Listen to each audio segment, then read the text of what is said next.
Welcome to the channel जुगाड़ वाला। आज हम लोग स्टार्ट करेंगे बायोलॉजिकल क्लासिफिकेशन। सबसे पहले हम बायोलॉजिकल क्लासिफिकेशन का मीनिंग के बारे में जानते हैं। बायोलॉजिकल क्लासिफिकेशन जैसे कि नाम लग रहा है, इसमें कुछ चीज़ का क्लासिफिकेशन होता है। सबसे पहले हम बायोलॉजिकल क्लासिफिकेशन में पढ़ेंगे कि कैसे डिफरेंट साइंटिस्ट दिए वो अपना क्लासिफिकेशन रखे और किस बेसिस में अपना क्लासिफिकेशन का रखे, उस सब के बारे में बात करेंगे। उसके बाद हम लोग डिफरेंट किंगडम्स पढ़ना स्टार्ट करेंगे।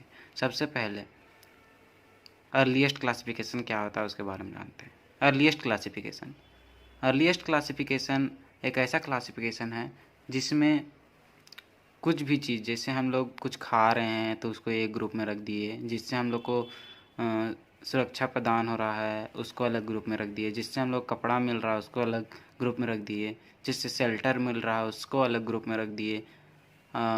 ऐसा क्लासिफिकेशन को हम लोग अर्लीस्ट क्लासिफिकेशन बोलेंगे। इसमें कोई भी साइंटिफिक बेसिस में क्लासिफाई नहीं किया गया था, इसलिए इसको ज़्यादा देर तक इस्तेमाल नहीं किया गया। इसके बाद आएगा आपका फर्स्ट किंगडम क्लासिफिकेशन, फिर टू किंगडम क्लासिफिकेशन आएगा। उसके बाद धीरे धीरे सब आते जाएगा। सबसे पहले एरिस्टोटले दिए थे क्लासिफिकेशन।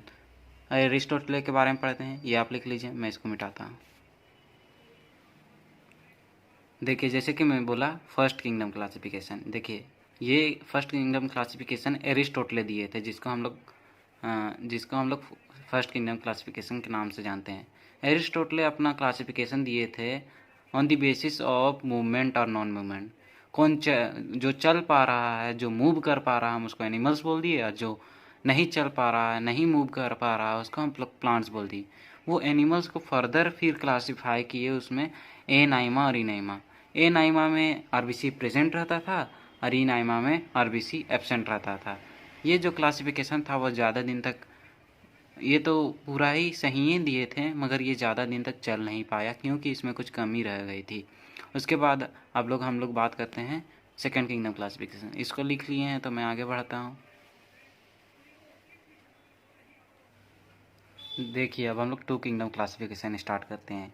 ये कैरलेस लिनेयस साहब दिए थे। ये क्लासिफिकेशन किए थे on the basis of presence और एब्सेंस ऑफ सेल वॉल। जिसमें सेल वॉल प्रेजेंट रहता है वो उसको प्लांट्स बोल दिए थे, और जिसमें सेल वॉल नहीं रहता है उसको एनिमल्स बोल दिए थे। इनका बहुत सारा ड्रॉबैक रहा था, इनका क्लासिफिकेशन डूबने का बहुत सा कारण था। उसको अब हम लोग डिस्कस करते हैं। इसको लिख लीजिए, तब तक इसको मिटाता हूँ तब मैं। अब हम लोग ड्रॉबैक्स के बारे में पढ़ते हैं। Drawbacks of two kingdom classification. Carolus Linnaeus जो क्लासिफिकेशन दिए थे उनका क्या ड्रॉबैक है उसके बारे में पढ़ते हैं। सबसे पहले वो मोनेरा, प्रोटिस्टा, फंगी, सबके पास सेल वॉल होता है, उसको भी प्लांट के साथ रख दिए। फिर दूसरा कि unicellular Chlamydomonas example Chlamydomonas and multicellular example Spirogyra, दोनों को एक ही साथ रख दिए। फिर प्रोकैरियोट बैक्टीरिया, फिर यूकैरियोट प्लांट्स को भी एक साथ रख दिए।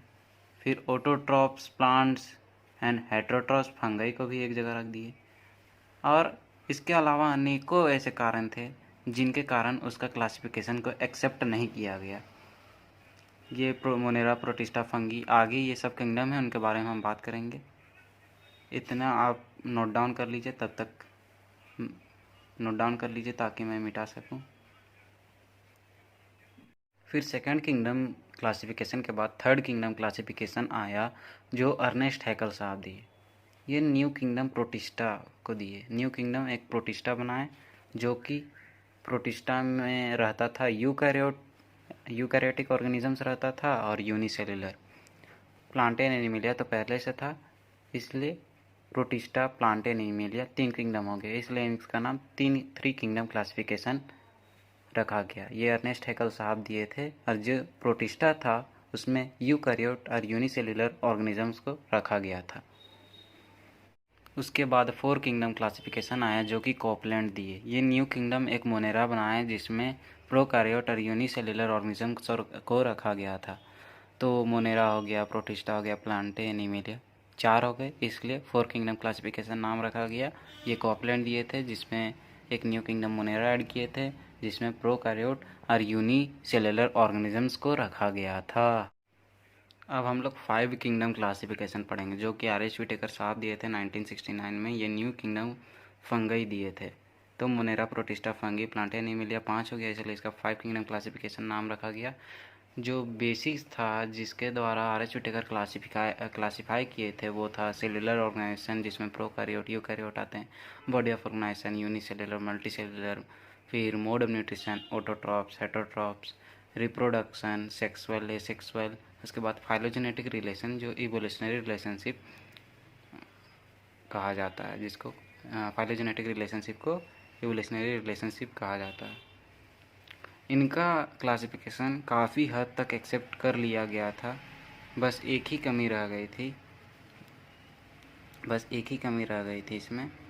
इनका क्लासिफिकेशन बहुत सालों तक एक्सेप्ट रखा गया था।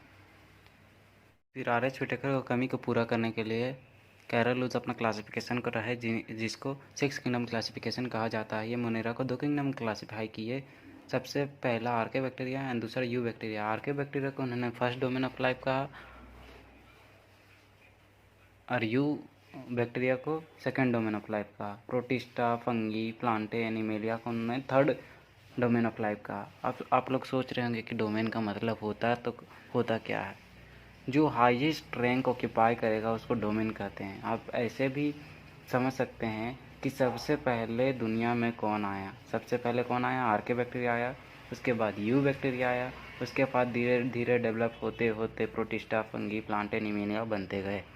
मतलब फर्स्ट डोमेन का मतलब आप ये समझिए कि जो भी हाईएस्ट रैंक ऑक्यूपाई करेगा उसको हम लोग बोलेंगे फर्स्ट डोमेन। उसको हम लोग बोलेंगे क्या? First domain.